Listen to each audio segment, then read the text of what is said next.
Buenos días, somos la Guardia B, conformado por su servidora Martínez Trujillo Cintia, Ortiz Rosas Catalina, Torres González Eduardo Alejandro y Cermeño Cisneros Cecilia. El día de hoy vamos a hablar acerca de los algoritmos terapéuticos para la hipertensión arterial sistémica. Vamos a empezar con un poco de epidemiología. Recordemos que la hipertensión arterial sistémica es un factor de riesgo cardiovascular para presentar una insuficiencia cardíaca, un infarto agudo al miocardio, un evento vascular cerebral, insuficiencia renal, aterosclerosis. Y en el IMSS hay una prevalencia de hipertensos del 21%, de los cuales se ha visto que el 60% es del sexo femenino. El costo anual en el IMSS es de 23.8 mil millones de pesos y hasta el 50% de adultos mexicanos tiene hipertensión arterial sistémica y más del 50% no sabe el diagnóstico. Un tercio están mal controlados. Se vio que dentro de los estados más afectados en este año 2020 está el Estado de México, Jalisco, Veracruz, Ciudad de México y Baja California. Pero, ¿qué sucede con la hipertensión arterial? ¿Cuál es su fisiopatología? Recordemos que la presión arterial básicamente es el gasto cardíaco con las resistencias vasculares periféricas. La presión arterial es el volumen y el gasto cardíaco y va a tener que existir un equilibrio del tono arterial y está afectado por el volumen intravascular y sistema neurohumoral. Pero el sistema neurohumoral está integrado por el sistema renina-angiotensina-aldosterona, los péptidos natriuréticos, endotelio, el sistema nervioso simpático y el sistema inmunológico que van a actuar para el mantenimiento de la presión arterial. Ahora, existe una regulación de la homeostasis del sodio, porque recordemos que el sodio es un regulador crucial del volumen sanguíneo. A mayor sodio hay mayor retención de agua y aumenta el volumen sanguíneo. Es por eso que el caso de las dietas ricas en sodio van a generar cambios hemodinámicos compensatorios para mantener una presión arterial constante. Esto es debido por el aumento en el consumo de sodio. Va a existir una reducción de la vascularización renal y periférica. Hay una resistencia y un aumento en la producción de óxido nítrico que va a actuar como un vasodilatador. Y hay disfunción endotelial, que es un factor de riesgo para el desarrollo de la sensibilidad de la sal e hipertensión. Y vamos a ver que se ha visto que la sensibilidad a la sal hay una elevación de la presión arterial sistólica mayor o igual a 10 milímetros de mercurio a las pocas horas de la ingesta de una carga de sal mayor a 5 gramos. Y esto es importante porque se puede causar una sobreproducción de factor de crecimiento transformante beta. Ahora, el sistema renina-angiotensina-aldosterona, veremos que este sistema ayuda porque va a haber una regulación de la presión arterial mediando la retención de sodio y va a regularse la homeostasis por medio de la presión, homeostasis de la presión volumen en el riñón mediado por esta retención de sodio. Y vamos a ver que la natriuresis es el mecanismo por el cual se aumenta la presión de perfusión renal que conduce a una disminución en la reabsorción de sodio y un aumento de la secreción de sodio, de la sensibilidad a la sal y vasoconstricción y disfunción endotelial y lesión vascular. Recordemos que el riñón, una vez que haya un volumen bajo a nivel sanguíneo, el riñón lo que va a producir es a la renina, que por medio de la enzima angiotensinógeno se convertirá en angiotensina 1. Y esa angiotensina 1, a la vez, por medio de la enzima convertidora de angiotensina 1, pasará a la angiotensina 2. Esa angiotensina 2 va a actuar en dos receptores, el receptor AT1 y el receptor AT2. En el caso del receptor AT1, se va a generar una vasoconstricción y sed, hay secreción de aldosterona y modulación del balance de sodio, hay una liberación de catecolaminas, hay liberación de vasopresina, hay especies radical oxígeno, hay inflamación y proliferación vascular. En el caso de que se estimule el AT2, hay una vasodilatación, hay se produce el antiproliferativo y la diferenciación celular, se puede producir apoptosis y natriuresis. Ahora, ¿qué va a suceder? En caso de que exista una deshidratación, un déficit de sodio o una hemorragia, va a suceder que tiene que disminuir el volumen sanguíneo, el nivel sanguíneo disminuye y por lo tanto disminuye la presión arterial.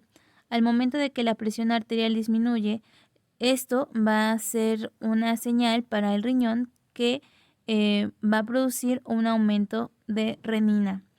La renina, por medio del angiotensinógeno producido en el hígado, va a producir angiotensina 1 y por medio de la enzima convertidora de angiotensina va a convertirse en angiotensina 2. La angiotensina 2 va a estimular la corteza suprarrenal y esto va a generar un aumento en la liberación de aldosterona. Ese aumento en la liberación de aldosterona estimula a los riñones y se va a generar un aumento en la reabsorción de sodio y de agua y un aumento en la secreción de potasio e hidrógenos en la orina. Esto va a provocar que se aumente el volumen sanguíneo y por ende se va a aumentar la presión arterial aumenta hasta que regrese a la normalidad. Igual recordemos que la angiotensina 2 va a producir una vasoconstricción de las arterias y va a suceder lo mismo, la presión arterial aumenta hasta que se regrese a la normalidad. Ahora, tenemos la participación de los péptidos natriuréticos, por ejemplo, el péptido natriurético auricular y el péptido natriurético cerebral. Tienen un papel importante en la sensibilidad a la sal, la hipertensión y poseen importantes efectos natriuréticos y vasodilatadores y nos van a permitir el mantenimiento del equilibrio de sodio. Ante la administración de una carga de sodio va a existir un estiramiento auricular y ventricular, causando una liberación del péptido natriurético auricular y el péptido natriurético cerebral y va a conducir a una vasodilatación sistémica y disminución del volumen plasmático. Los péptidos natriuréticos van a aumentar la tasa de filtración glomerular a través de un aumento del tono arterial eferente en estados de volumen expandido y se va a inhibir la reabsorción renal de sodio. ¿Y qué va a suceder? En el endotelio, las células endoteliales van a producir sustancias vasoactivas. Las sustancias vasoactivas van a ser vasodilatadores y vasoconstrictores y el endotelio va a regular el tono vascular y un importante contribuyente a la sensibilidad de la sal a través de del óxido nítrico, que es un vasodilatador. Y algo importante es que la disfunción endotelial puede causar una sensibilidad a la sal. En el caso del sistema nervioso simpático están los vasoreceptores y los mecanorreceptores que van a detectar los cambios de presión del sistema circulatorio en el seno carotidio y en el seno aórtico. Cuando la arteria se estira por la presión arterial elevada, los haces de nervios van a enviar mensajes al sistema nervioso central para poder reducir la presión por vía simpática. Y entonces este sistema es más activo en pacientes hipertensos, obesos, hombres, en pacientes jóvenes y en pacientes que tienen enfermedad renal crónica. ¿Qué va a suceder con el sistema inmunológico? Pues la inflamación va a contribuir a la génesis de la hipertensión y daño a órgano diana y se asocia con una mayor permeabilidad vascular y liberación de mediadores potentes. Hay especies reactivas de oxígeno, el óxido nítrico, tenemos las citocinas y las metaloproteinasas.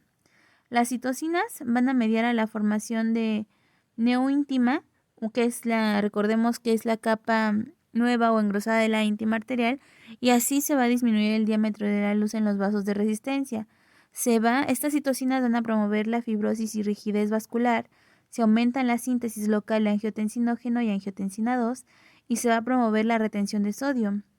En cambio, en el caso de las metaloproteinasas, se va a estimular la degradación de la matriz extracelular, se va a permitir la infiltración de células inmunes al vaso de los órganos afectados y se va a promover la apoptosis y se va a mejorar la síntesis de colágeno, que esto nos va a generar que haya un daño en los órganos diana. Ahora, existe la clasificación de la hipertensión arterial, está por el JNC8, que nos divide normal, prehipertensión, hipertensión grado 1, hipertensión grado 2 e hipertensión arterial sistólica aislada. Y tenemos a la categoría de la AJA, que nos habla de normal, elevada, presión arterial alta, que es el nivel 1, presión arterial alta nivel 2 y la crisis de hipertensión. Vamos a ver cuáles son los mecanismos de acción de los antihipertensivos. En el caso de los inhibidores de la enzima convertidora de angiotensina, va a actuar directamente bloqueando a la enzima que convierte angiotensina 1 en angiotensina 2. Y esto evidentemente va a generar que se exista una vasoconstricción, se estimulan los procesos de remodelación nocivos en vasos y corazón, la hormona mitogénica que favorece la fibrosis, aterogénesis e hipertrofia ventricular y daño renal, y vamos a ver que se debe de ajustar a la función renal, a la hipercalemia, tos y angioedema. Los antagonistas del receptor tipo 1 de angiotensina 2, que son los ARA2, su efecto nocivo por el exceso de angiotensina 2 se debe a la estimulación del receptor tipo 1. Y en este caso se usa hasta en el 75% de los pacientes con daño a órgano blanco, principalmente en caso de hipertrofia ventricular o daño renal manifestado por proteinuria. En el caso de los betabloqueadores, van a reducir el estímulo de los receptores beta-adrenérgicos del corazón y de los vasos sanguíneos, y se va a disminuir la frecuencia cardíaca y la fuerza de contracción. Actúan de manera más selectiva sobre los receptores beta-1, y una de las contraindicaciones es en el caso de los neumópatas con broncorreactividad. En el caso de los diuréticos, eliminan agua y sodio. Uno de los efectos colaterales es la eliminación de potasio, por lo que existe el riesgo de hipocalemia. Se va a inhibir el sodio y cloro en el caso de los cotransportadores en los túbulos renales, y esto va a promover la natriuresis. El más utilizado es el diurético tiacídico, la clortalidona y la hidroclorotiacida, y las dosis combinadas con otros fármacos desde 12.5 a 25 miligramos. No se utiliza o casi no se utiliza como monoterapia, a menos que sea en hipertensión sistólica aislada, estadio 1 y a dosis bajas. Los bloqueadores del canal de calcio van a provocar una vasodilatación al bloquear los canales de calcio de tipo L del músculo lisovascular. Se recomienda en pacientes jóvenes, obesos y sin evidencia de daño a órgano blanco, hipertensión pulmonar o terapia dual. Ahora, los alfa bloqueadores, vamos a ver que los vasos arteriales son ricos en alfa receptores tipo 1 y tipo 2. Hay un efecto vasodilatador que favorece la disminución de las resistencias vasculares periféricas y vaciamiento del flujo cardíaco. Y uno de los efectos adversos es la hipotensión ortostática y la taquicardia. ¿Cuáles son algunos ejemplos de, por ejemplo, los antagonistas alfa 1? Las quinazolinas como la prazosina, ergóticos como ergotamina, o en el caso de los antagonistas alfa 2, por ejemplo, tenemos a la idolalquilaminas como la yoimbina, y vamos a ver que tenemos mixtos, que son los que son antagonistas A1 y A2, por ejemplo, la fenocibenzamina. Ahora, sabiendo esto, vamos a hablar sobre los algoritmos terapéuticos para el diagnóstico y seguimiento de la hipertensión arterial sistémica. Ahora, ¿qué es importante recordar?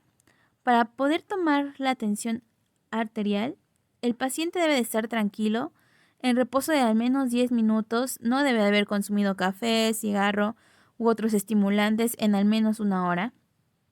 Debemos de tener el brazalete adecuado para, en caso de pulso regular, debe de ser digital, o en el caso del pulso irregular, debe de ser aneroide.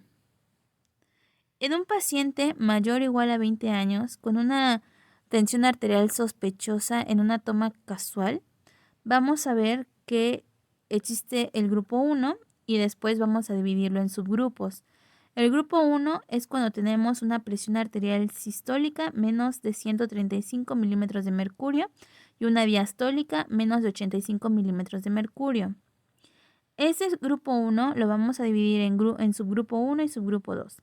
El subgrupo 1 es cuando nuestra presión arterial sistólica es mayor o igual a 120 y la diastólica es menor o igual a 80 milímetros de mercurio. Para esto vamos a ver si este paciente es normotenso, vamos a dar promoción a la salud y se debe de revalorar anualmente.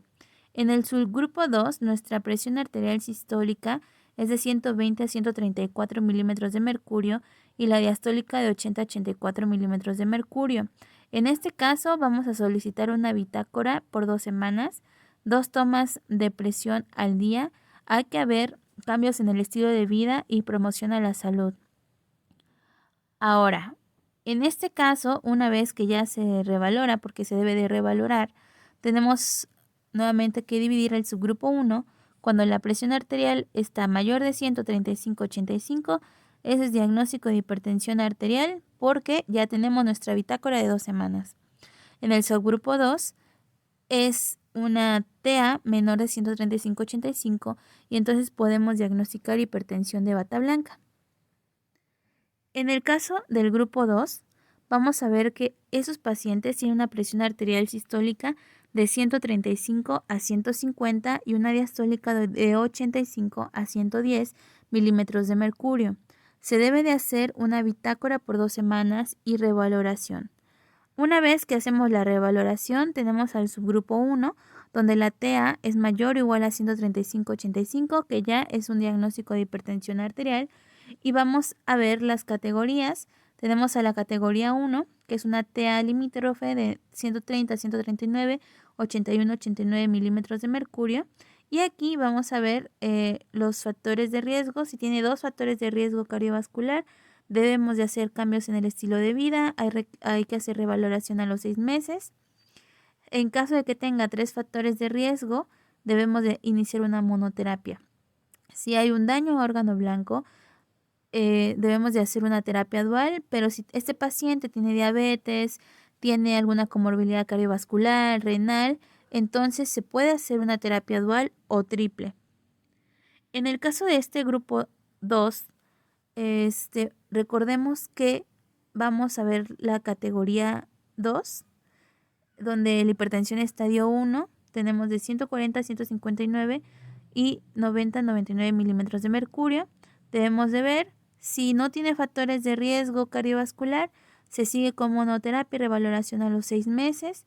Si tiene uno o más factores de riesgo, entonces hacemos una terapia dual.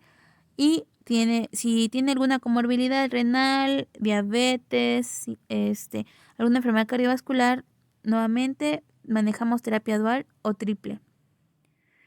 En el grupo 2, donde tenemos una presión arterial sistólica de 135 a 150 y diastólica de 85 a 110 y ya tuvimos nuestra bitácora de 2 semanas y una revaloración, vamos a ver a la categoría 3.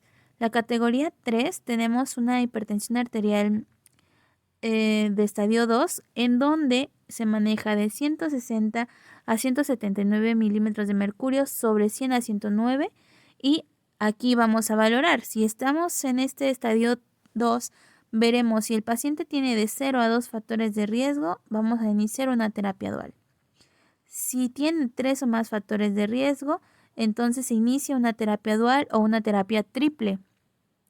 Si nuestro paciente está en un estadio 3, donde encontramos ya una TA mayor de 180 a 110, debemos de iniciar una terapia triple desde el inicio. El tratamiento, como hemos visto, se va a elegir en un principio, de acuerdo a la categoría en el que se encuentre la tensión arterial.